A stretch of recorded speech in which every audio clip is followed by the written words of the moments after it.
Hey everyone, George here and welcome back to the channel. So today we're going to be talking about this Oase FiltoSmart 100. Now if you do remember, maybe a couple of months ago I did a review on the FiltoSmart 60, which is a much smaller product and used for smaller tanks such as a 5-gallon, maybe a nano tank, up to maybe 10 gallons, as I think I talked to you in that review that I wouldn't use it for anything more than 10 gallons because you're not going to get enough filtration. I am still using that as a supplemental filter, as I said I was going to be doing, and I think that 60 is great as a supplemental filter on a 20-gallon tank. So in other words, if you have a all-in-one tank, and you're looking to get a little extra boost out of it with some external canister type filtration, that 60 is great for that. Now, this particular canister external filter here is good up to 26 gallons, basically is what they're rating it at. So in other words, I would say that you could put this on a 10-gallon up to a 26-gallon. I wouldn't go any higher than a 20-gallon, to be honest with you. I always err on the side of, over filtering than under filtering. Pushing it to the max of 26 gallons, I just wouldn't do that. I would go up to about 20 gallons with this thing and I wouldn't go any higher. And the reason for that, as I said, is you're maxing the thing out at 26 and you never want to max your filtration out. So if you have any size tank from a 10 to a 26-gallon tank, this guy is going to do a fantastic job. I've been using this now for about a month on a tank that is a 20-gallon cube, very similar to this one here. And I absolutely love it. Now, it does not have anything except for this canister on it. It does not have an all-in-one. So in other words, there's no canister, or not canister, but chambers in the back of the tank like this one would have. This is a water box, 20-gallon cube, and they do have the chambers in the back and the filtration built into it. The tank that I'm using this on, that is a 20-gallon, does not have that. I'm using strictly the canister here. Now this is rated at maximum of 160 gallons per hour, which is great filtration. 160 gallons per hour is going to be fantastic from anything from a 10 to a 20-gallon tank. I don't think that you're going to have any issues with pushing yourself into a 20-gallon tank. And like I said, they're rating it up to 26 gallons. I just wouldn't do that. Now, a couple of the things that are really nice about this, it has the automation. So in other words, it has a check valve on it that automatically shuts off so that water cannot come back through if there's a problem. That's a real nice feature to have. I think it's a 3-stage filtration system, if I'm correct on that, and you can mess around with that however you want to.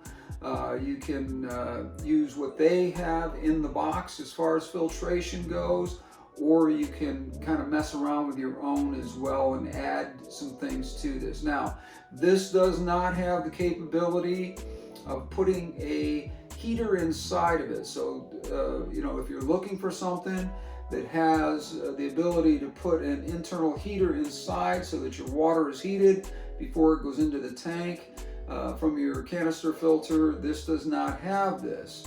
Now, when we're talking about something that does that, Oase does supply you with those kind of canisters if you're looking for them, but you have to be very specific when you're paying attention to your purchase to make sure that you know that you're buying the right canister that's going to cover that heater type element area inside the canister so that your water is heated before it hits the tank. So when we come back, we are going to take this thing apart. I'm going to show you how this thing works and tell you what I like and what I don't like about it. Very few things that I don't like about it, but there are a couple of things that I would tell you that they could have done a little bit of better job on it. But when we come back, we'll talk about that. Hang in there with me. We'll be right back. So before we go any further, the one thing I want to tell you is to make sure that you do use this user's manual here, that you read it thoroughly. There's some important information in here that is going to keep you out of trouble and is going to keep your 3-year warranty in place and prevent you from having any issues with knowing how to use this filter correctly. Now, there's a couple of things that you can do with this filter, and I'm going to show you that in a minute, that are a little unorthodox. In other words, it wasn't meant for this, but I'm going to show you how you can modify this slightly. But if you want to just use this filter the way it is right here, use this manual, because everything you need to know about putting this thing together is in here. So don't be afraid to use this manual, because it can be your friend in the long run. Now, here is the canister itself. It's not real big. The 200 series that I have on a lot of my larger tanks are about twice this size. And if you notice, I've got a canister right here. This is about half again the size of that one, which I'm just using for supplemental filtration on that. This has a full, back chamber filtration system already built into it, but I do use this as supplemental filtration. This one, as I said, I use on a 20-gallon that has no filtration except for this guy right here. But we're going to talk about a couple of different things. You don't have to use this saddle right here, but this does come with it in case you want to put this on the floor or someplace to keep it more stable. I recommend that you do use the saddle, but you don't have to if you don't want to. Now, there are some little rubber feet that go with this. There's 4 of them that can go inside here and make this so that it does not move around. It's not going to be slippery in any way, shape, or form. If you decide you do not want to use the saddle, what I recommend is that you do use these feet still on the canister. They do give you a spot in case you're not using that saddle for these feet as well. So I have already taken this thing apart and put the ceramic O pieces in here. And the reason I did that is because sometimes when I'm doing these reviews, when you're messing around with that stuff, they don't get even in there, and then you have a hard time shutting them, and you look kind of stupid on camera. So anyways, this opens up just like any other filtration system. You can open up both of these little latches right here, and then you're going to make sure they're in the up position. And then you can just take this thing right off the top here and set it off to the side. Now, when we're looking inside this thing, hopefully you can see this.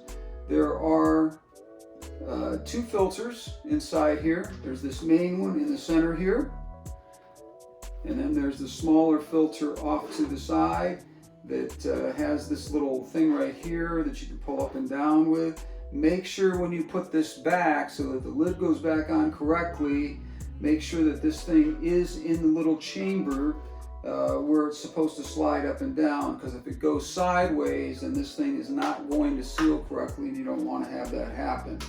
So these little ceramic O-rings are, pretty basic. Most have some kind of ceramic. Most canisters do. This is pretty typical for that. The one thing that I like about this is you do have some space over on this side to add an additional carbon filtration to this if you want to. And what I recommend is, if you're going to do that, get one of those little nylon zipper bags that holds carbon and other ceramic or whatever they happen to, and put enough of it just to fit down into this little side area right here, and that gives you a 3-stage filtration. You got the ceramic, the sponge, and the carbon at that point. Now that does not come with, this does not come with carbon, and it is an optional thing that I tell people that you can use in this. Now if you want to, you can actually even take this sponge right here, cut it in half, and pack the top of this with your carbon and put even more carbon in there if you want to. You don't have to have this full-size sponge. If you're going to use it the way the factory recommends, then I would tell you to just use it the way it is. But if you want to add some carbon to it, you're like me, you're kind of old school and you like the carbon, then you do have a spot for that. So basically, as I said, the ceramic is in here. I put it in here because I didn't want to be screwing around with it and playing around with the rings going in here, because sometimes they don't set right, and when you go to put the top back on, you know, like I said a few minutes ago, you look like a fool because they're not in there correctly. So at this point here, I want to talk about something very specific. Rinse this stuff off before you use it. Do not use any of this stuff, any of the rings or any of this stuff, without rinsing it off under cold water. Don't use hot water. Don't use anything like that, because it is not good for your system to have hot water in here at all. So you want to take this stuff and just rinse it off with cool or lukewarm water, whatever, it doesn't matter. Just don't use hot water. It's really not good for the system. At this point here, your lid goes back on here. You want to make sure that everything's flipped up correctly. You want to make sure that this center part where your pump is right here is seated down in this hole, and that this sits in here, and you can, did you hear that? It's snapped in. And the reason for that is because now it's seated in there. There's no doubt that this thing is sealed all the way around at this point here, because you heard that little snapping sound. That's so important, because if you don't hear that, there's a chance that this thing could leak. At that point here, you're basically going to take the bottom and make sure it is hooked underneath here. You're going to snap it on the top and then snap it on there, and do the same thing on this side here. You're going to snap it on the bottom, lift it up, snap it into place there. Now your system is all back into place here, and this thing is ready to be used. So when we come back, we're going to talk about how the hoses go on here and what I recommend as far as configurations and things like that as to how to use this.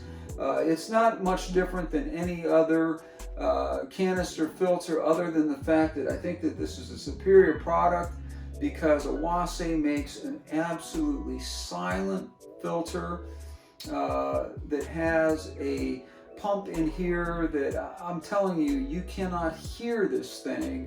You cannot hear this thing if you have put this thing together correctly. And that's one of the really cool features about it. So when we come back, we're going to talk about how we fit this thing with the hoses, and talk about how you judge you know, the tubing on this thing and the different configurations that you can use. Hang in there with me. We'll be right back.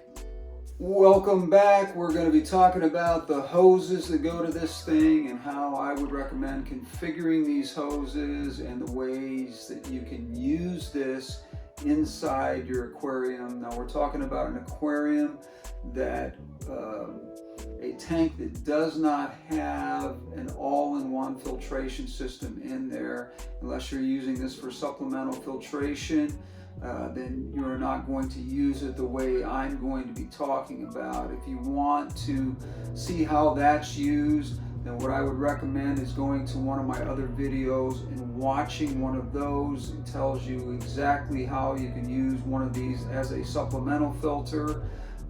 There are many times that I over filter just to keep, you can see my tanks are absolutely clean of any kind of algae and that sort of thing, and it's because I am filtering the living daylights out of the water in these things. So anyways, we're going to be talking about how you can configure these things correctly and make sure that the tubing is in a configuration that is exactly the way you want it. When we come back, we're going to do that in just a second here. So we have talked about all of the internal components that go to this. We talked about the optional carbon that goes inside here, and that does have an illustration inside the manual here, as I talked about, of having an optional carbon sack that you can actually even buy. You don't even have to make up your own. They actually do sell these. So I make up my own, so it's not a big deal. They recommend that you use one of theirs, and that's fine if you want to order that and get that for this system here. I mean, that's up to you, but again, I make my own, so it's really not necessary. Now, what you have to do at this point is figure out what configuration you're going to be using this in, as far as are you going to be using this little saddle down here, or are you going to be using the canister by itself? Now, the reason you would ask yourself that is for the footprint. Now, if the footprint is going to be that this is going to be setting on the ground someplace and you've got plenty of room, you don't have a tight spot to put this in, then you want to use it in this saddle formation that I have it in right now. My particular use is to use it on the ground, and so I will be using this saddle. And basically what I'm going to do at this point is just put the feet on this thing. It just takes a second to do. No, I'm not throwing that on the floor. I do have a garbage can underneath there.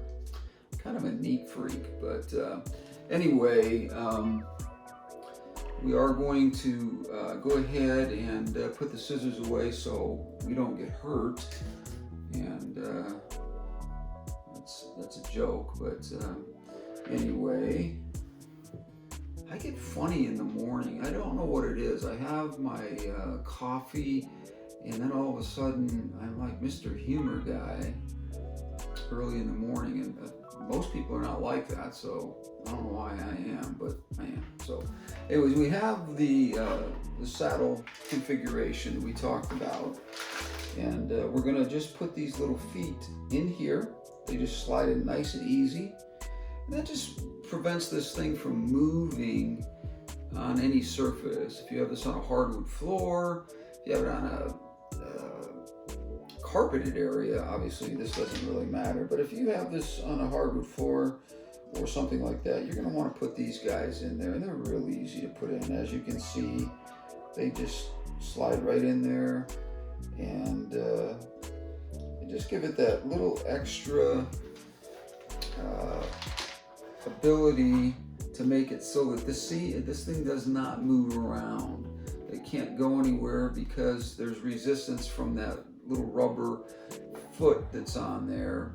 And of course, at that point there, this thing is not going to tip over real easily. I'm not saying it can't tip over. What I'm saying is the chances of it tipping over are so much less than if you were to not use those. You know, it's just something that I recommend. And again, if you don't want to use the saddle, this does come out of there, and you would put those feet in the bottom of these 4 areas right down here. It's the same thing. If you were using this on a shelf unit or a tabletop or something like that, and you don't want this big saddle footprint in there, then that's the way you would do that. But I am using it with that saddle, and so therefore I'm going to put the feet on it there. Let's move on here. Now, I have cut these 2 pieces of hose into 2 equal parts. In other words, this was one long hose, I think 4, what does it say on the front of the box? I think it's 4.5 or 4.6. So that's 4.5 feet of length. And for our European friends, that would be 1.4 meters. So basically you have your in and your out on this. And what I'm going to do is do a close-up with the camera and show you how this works so that you fully understand it. So hang in there with me, and I'll be right back here, and we'll do a little bit of a close-up on this and show you how some of this goes together. Now, as I mentioned, before, this is a very rigid hose, so you're going to want to warm this up in some hot water before you put it on the in and the out of this canister, and that just makes this stuff so much easier to work with. Like right now, it is so rigid. So rigid. And again, you want to make sure that these have been cut so that they're nice and flat, that there's no rises on them, because then seating them on these just is that much more difficult to do. So basically, we have our in and our out. I'm going to choose which end is in the best shape. This is not in very good shape on this end, so I am going to again trim just a small little piece off this, just to make sure that we have a nice flat surface. So now that surface is nice and flat, and again, I'm going to throw this on the floor. Just kidding, I'll throw it in the garbage, and we have a nice flat surface on there. And what we're going to do at this point here is we're going to let this keep itself coiled up here. For purposes of the camera, it really doesn't matter, but I want to show you how these go on here. Basically, what you're going to do is you're going to put your hand on the top of the canister, and you're going to push the hose down as far as you can get it, and you're going to do the same thing with the other side. Again, you're going to be checking that both ends are in good shape. This is the hose that we did earlier when I was on camera. I am still here, I'm just way down here now. Anyway, what we're going to do is we are going to make sure that, again, the ends on these are nice and flat and easy to work with. Again, it's very rigid, so we're not going to worry about that. We're just going to go ahead and put the hose on this side, which is your out. Again, you have your in and your out. Now, the way that these get tightened down is they screw upwards. You would think that they would go down, but that's the mistake that most people make, is they get really frustrated and they're like, what is going on here? Well, the instructions tell you this, so that's why the manual is so important. And we're going to switch camera positions here and get me back on camera, and we're going to talk about how these hoses can be used inside your cabinet, or what other configuration that you're going to use. When we come back, we're going to go ahead and take a look at how those different configurations work. So as we talked about in the last segment there, we have our hoses on here, which is our in and our out. And again, as I talked about, it's a very rigid situation here. And again, if you have been following along with the complete video here, and if you've watched any of my other videos, these hoses are always very rigid when they come out of the box. So you want to make sure that you have heated these hoses up by putting them in a 5-gallon bucket of just hot water that comes out of your tap. You don't have to boil it or anything like that. That's not necessary, but just enough to loosen this up to make it easier to work with. And again, you know, that's just something that is a tip for you to make this a lot easier. Now, what we're going to be doing is talking about how we can use this in different ways, what the different configurations are to use this. The first thing is you have these two inlets and outlets. It does not matter, these are identical. You can choose whichever one you want. Some people like to mark them with a piece of labeling tape or something that indicates whether they're the in or the out. It makes it easier for cleaning and stuff like that, so that you know how all this works. Now on the end here are your flow dials here. This is going to give you some indication as to how much flow you're going to have here. They're just really easy to turn. What I recommend, you know, they're fairly easy to turn with your fingers, but I would take a screwdriver, a flathead screwdriver, and just turn that very gently. You don't want to do it too hard or you can break this thing, but they do have the little inlet right here that a screwdriver head fits right into, and you can turn those, and that turns your flow up and down, whether it be your intake or your output. Either way, it doesn't really matter. Now, you have two of these. All four of these, by the way, are exactly the same. They've made this easy. So what you're going to do is you're going to put this on here, and then you're going to put this one on here. You don't want to cross thread them, so you gotta be careful about that. Make sure they spin. See how they spin freely? You want to make it so that they spin nice and freely on there so that you know those are on there correctly. Now at this point here, you have to decide how you're going to use this. Are you going to be putting this inside your aquarium in a way that you are going to use it as a system where it has a down spout on it?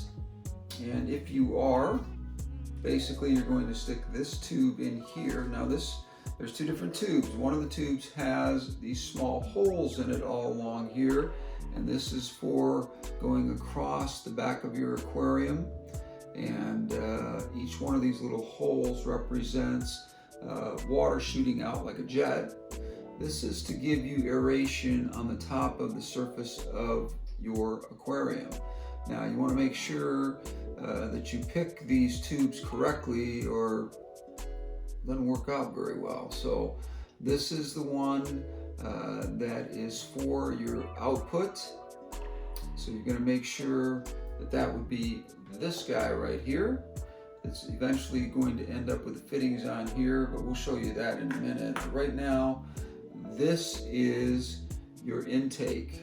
In other words, this is the part where your hose is going to go into here, and you are going to have this at the bottom here. Now what you want to do is make sure that this is a little protection thing. You've seen these on probably every filter that's a canister, or even a hang on the back type filter. All of these have something like this to make sure that if you have shrimp or anything small like that, that they don't get caught up in this.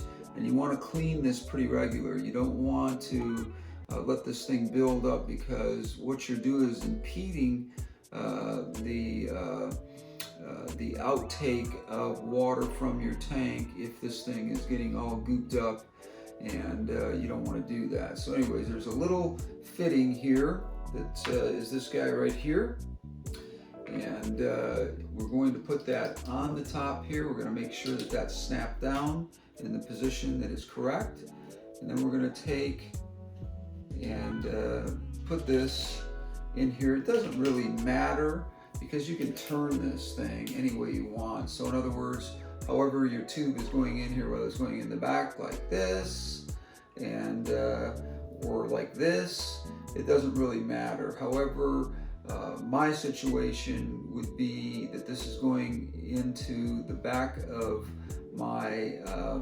aquarium in this manner here, so I would have it sitting like this. Now you can adjust the length of this. You can't make it longer, obviously, but you can make this shorter if you have a low profile tank.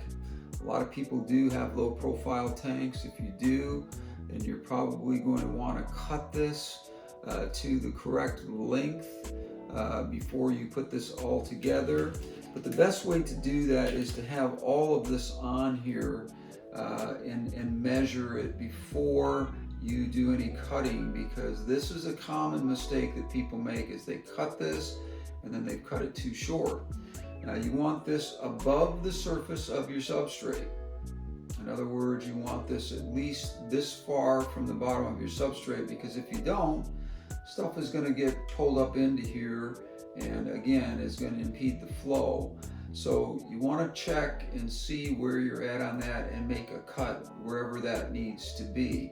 You may have a very low profile or shallow tank. Those are becoming very popular these days, and to do that you're going to maybe have to cut this tube right here. So keep that in mind. Put this thing completely together. I'm going to say it one more time because I don't want anybody to say that I didn't mention this.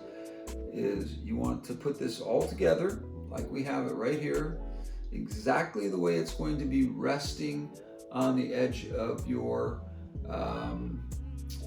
glass on your aquarium.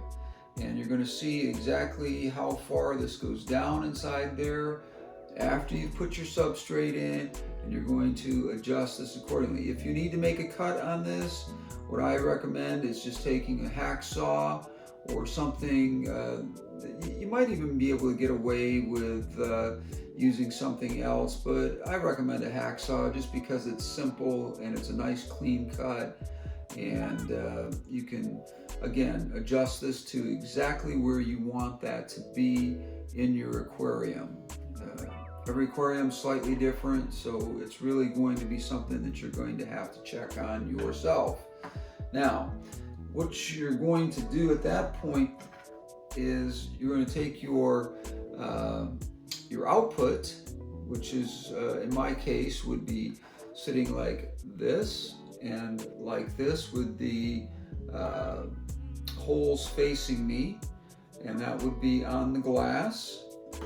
Now there are some snaps on here. Let's assume that we've already made our measurements just for the sake of argument here. We're going to put this on here and this on here, and we're going to put these little rubber gaskets on here as well. So the gaskets basically just fit right into this thing really easily, and once they're on here, there is these little tabs right here on the end if you're seeing this, so that you can pull them off the glass real easily if you want to clean this, or if there's any other things that you may need to do to your tank. But these will stick up against the glass and keep this in place, and you would have the same thing on the bottom one. Now it would probably be easier just to go along and put all of these on here. I'm trying to save some time here so that you don't have to watch me do silly things like try to figure out how to get these on here the easiest way.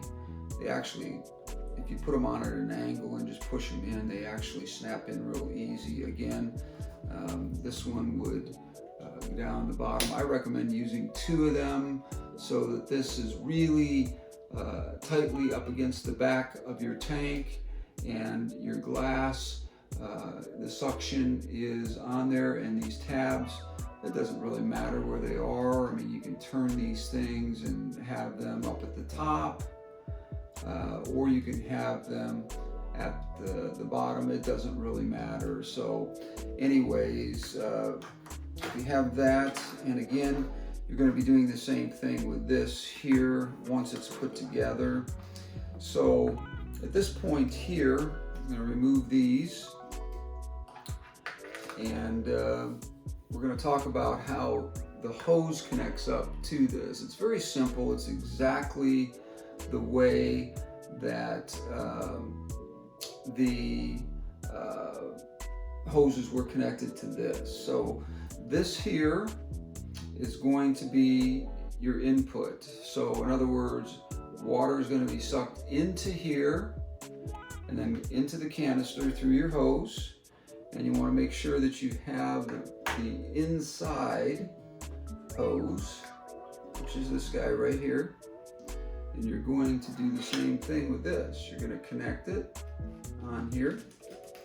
They're really easy to connect. Don't force it. If you force it, you're going to have issues. And then you're going to screw this down until you get a little bit of resistance. Once you get that resistance, there is no need to tighten it any more than that, because if you do, you're going to cause it to leak. You don't want to over tighten these things. You want to basically, when you feel that resistance, which I'm feeling right now, you want to leave it in that position. I'm going to take this off here because it's just easier for me to work not having these on the thing. But if you want to undo it for cleaning purposes or whatever, basically you can take this right off. It's easy to do. So now we're going to talk about your outflow and how this is going to work in your tank. As I said, the holes in this are right here. You can see these little holes that are in here. Those would be facing me because this would be the back of your aquarium.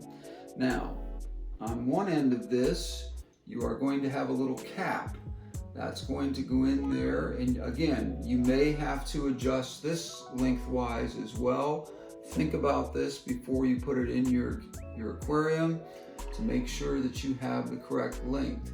If you do, you can put this back in. These are really hard to get back out once they're in here. So if you decided that this is going to be the right length, mine's a very long tank and this is going to go in the center of the tank.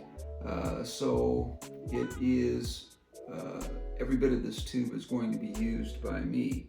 Now, once you have done that, basically you have the same scenario that you have with your output, and basically you're just going to have an elbow on this right here, and this elbow is going to go in here like this.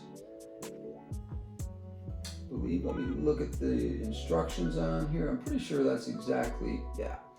And so this is going to go into your tank. It's going to sit in there just like that, and then this is going to turn, and at that point you would have this going in right here. At this point here, this is going to be resting on the back of your aquarium. This is going to be resting on the back of your aquarium.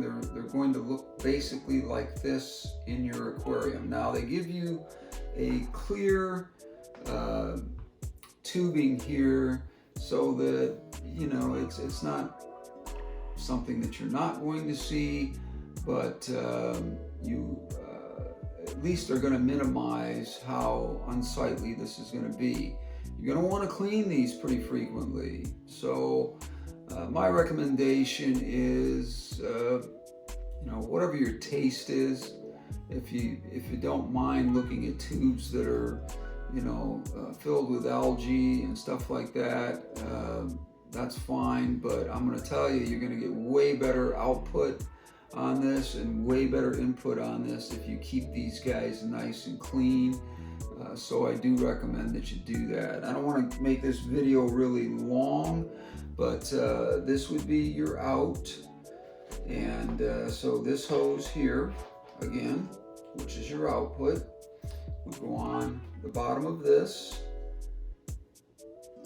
And we are going to put it on there. And again, when you're screwing these down until you meet resistance, right there. If you go any further than that, you could cause this to leak. And again, this would be very flexible hose at this point here. It would not be rigid like it is right now. This is really stiff coming out of the box, but it would be sitting like this. And again, your hoses and everything are going to be on the outside of the tank, and then you would have these placed wherever you want them inside or on this tube so that you can stick them to the glass on the inside of your aquarium. You want a couple of these obviously to make sure that these are held in good position, and you can, you know, just stick them to the glass. You can have one on the end here, and you can have a second one down here. That way you've got an even amount of pressure against the glass with these two little connections here. So really that's about it. You may not need all of these little connectors right here, You may not need all of those, but one of the things that I would tell you is there is a little deflector here. If you do not want to use this particular setup here, you don't want this little thing on the end here, you want this to flow out of here, you would basically connect this down here. You would not have this on the end. You would change the configuration on here and remove this.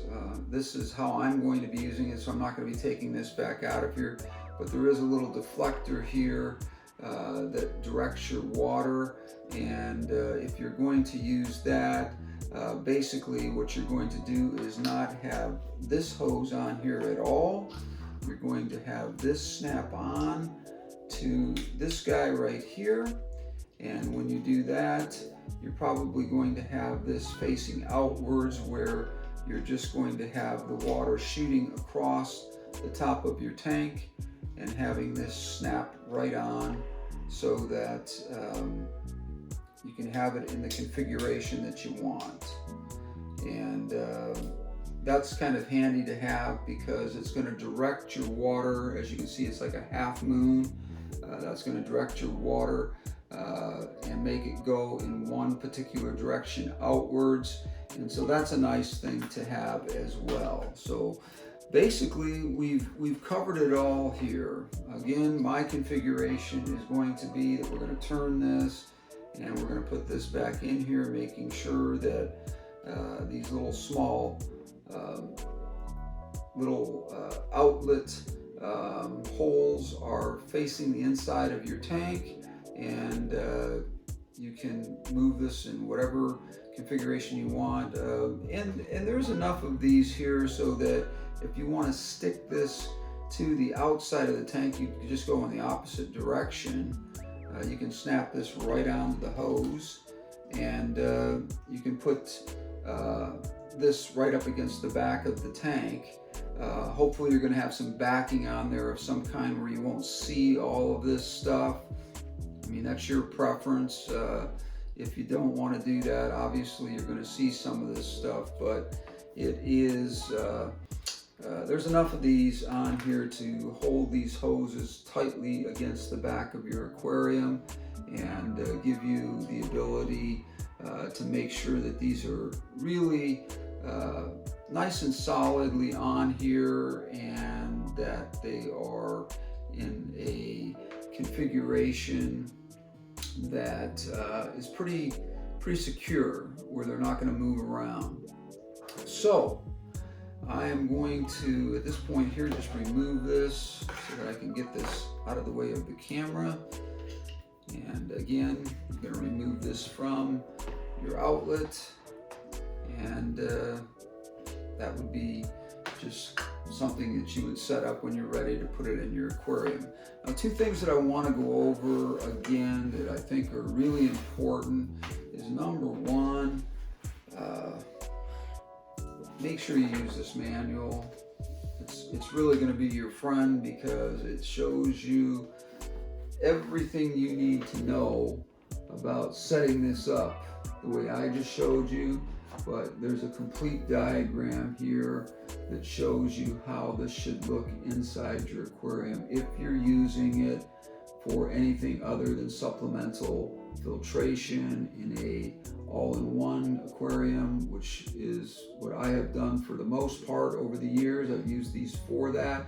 But if you're using this as your primary filtration, you do want to make sure that you follow the instructions really well, so that you understand that the way this thing hooks up, any little thing that you do wrong is not going to come back and drive you nuts. So the last thing that you're going to do before you actually plug this thing in is never ever plug it in before you have filled it with water.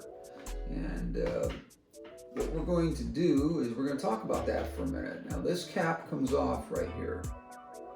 And basically what you're going to do is, after you've hooked all of the tubes up and you've got this thing configured exactly the way you want it, you've got all your little rubber pieces here in the correct formation.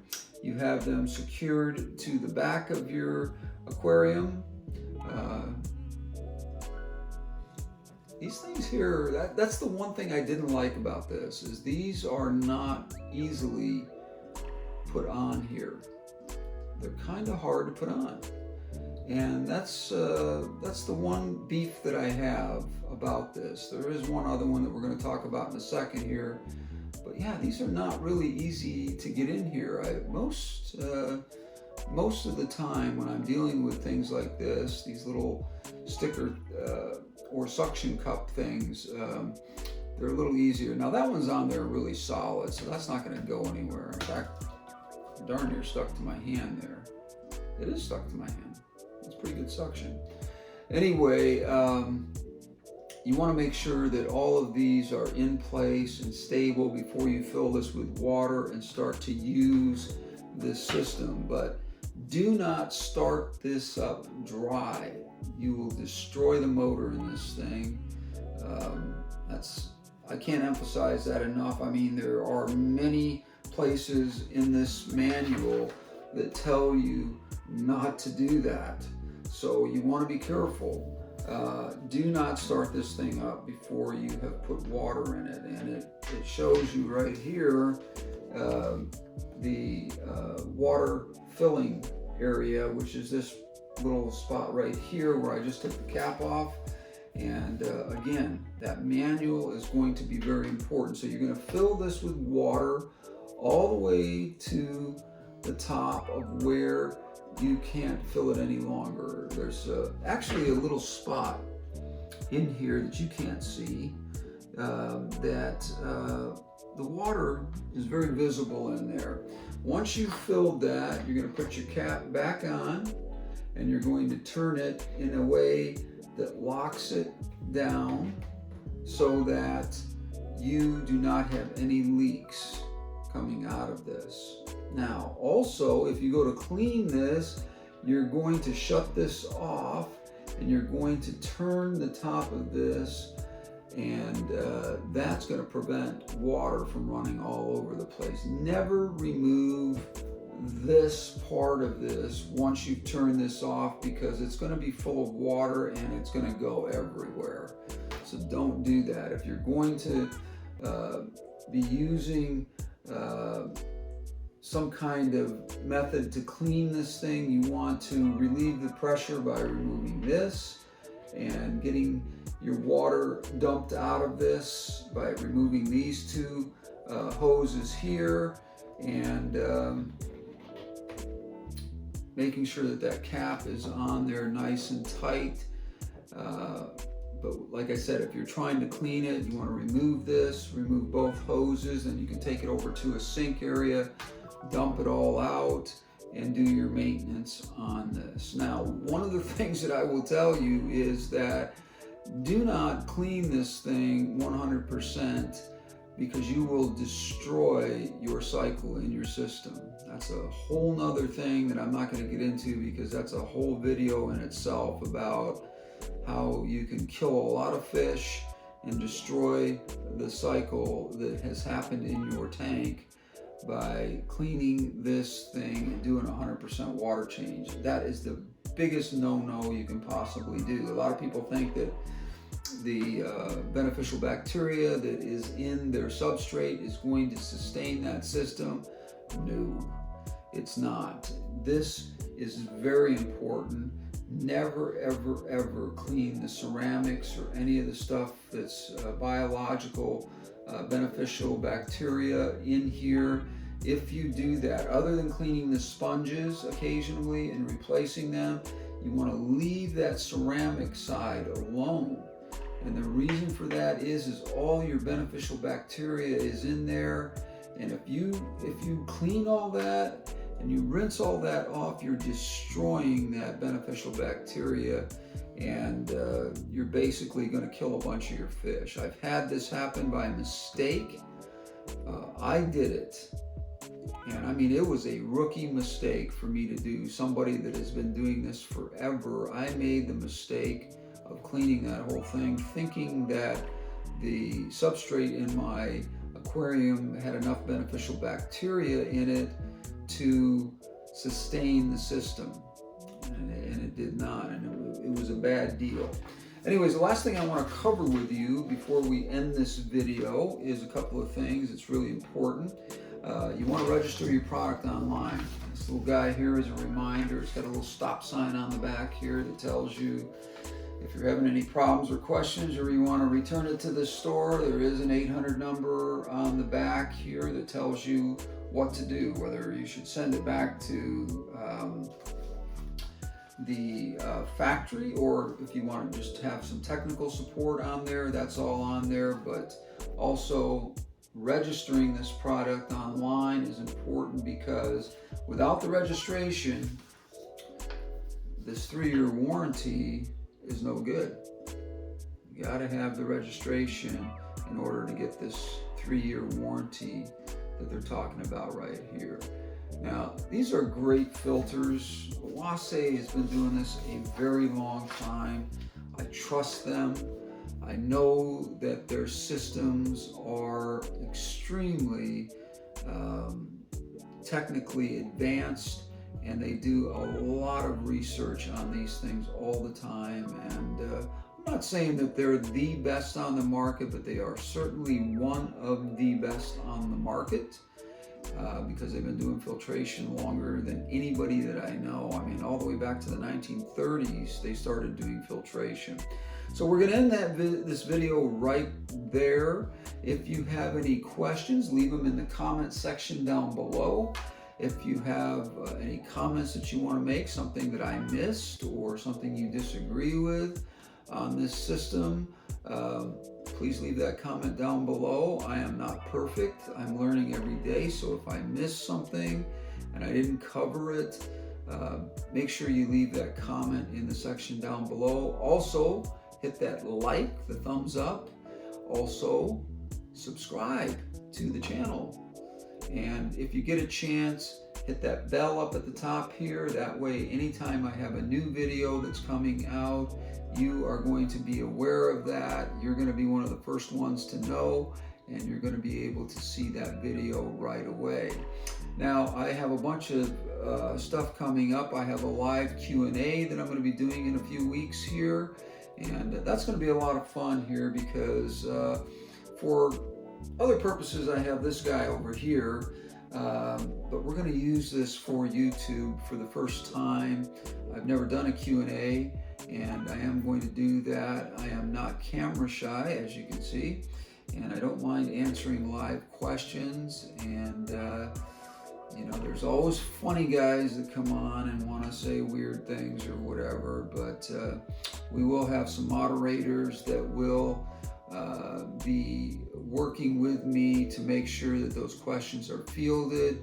If you want to get into that Q&A session, that'll be something that I'm going to be announcing. It'll be posted on my YouTube channel a few days in advance, so that you're prepared for that Q&A and have your questions ready. I'm already collecting questions. To be honest with you, I have a bunch of them that people have been sending me, and I've been collecting them, and we will hit a bunch of those questions. We will also have super chats and opportunities for that as well. Now, I don't have merchandise in place yet. We're working on that. That's something that I'm really picky about, merchandise. So we'll talk about that in a future video, but I am really picky about merchandise, so I'm having a hard time coming up with a design that I like. I'm very simplistic in that. I'm a real flashy kind of guy with a lot of crazy, you know, t-shirts. Those are fun for people that like that sort of thing.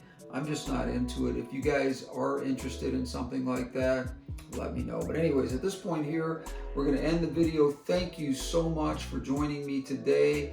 I hope this Oase 100 fits into your system. Like I said, anything from a 10 to a 20 gallon. Like I said, it's rated up to 26 gallons, but I would not push it that far. I would put this in a 20 gallon, no more, so that you don't maximize your filtration out. You've got a little bit of room there for that little extra bit of filtration going through your tank to make sure that you are getting a good turnover of water.